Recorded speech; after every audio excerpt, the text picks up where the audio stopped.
पले करनी चाहो बातो पल अब ही जरूरी सुन ले हाथ नहीं के घोपल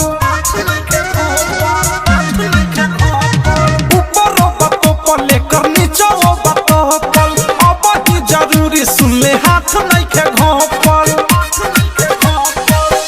कवनो कहे होने कवनो कहे हे ने बा कवनो कहे होने कवनो कहे हे ने बा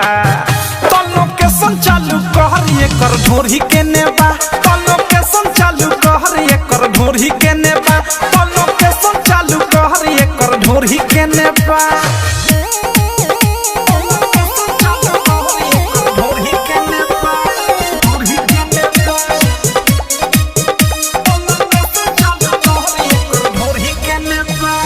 मालविया टंची तबिया पोलाई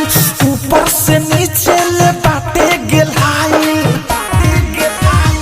मालविया टंची तबिया पोलाई ऊपर से नीचे ले बाटे गेलाई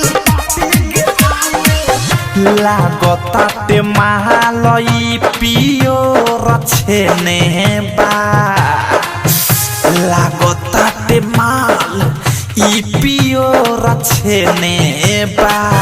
तो लोकेशन चालू कर एकर ढोरी के नेबा तो लोकेशन चालू कर एकर ढोरी के नेबा तो लोकेशन चालू कर ढोरी के नेबा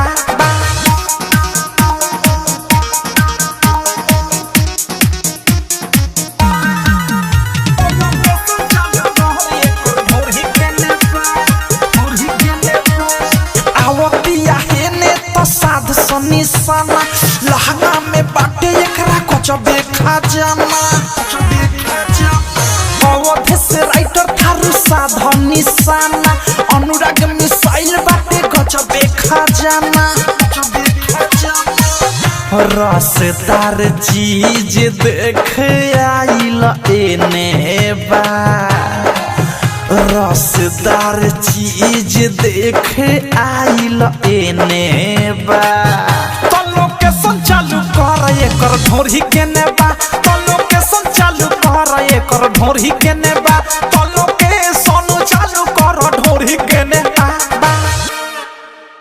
RCM म्यूजिक न्यू ऐप अभी डाउनलोड कीजिए हमारे गूगल प्ले स्टोर से और पाए भोजपुरी लोकगीतों का एक से बढ़कर एक ऑडियो वीडियो सॉन्ग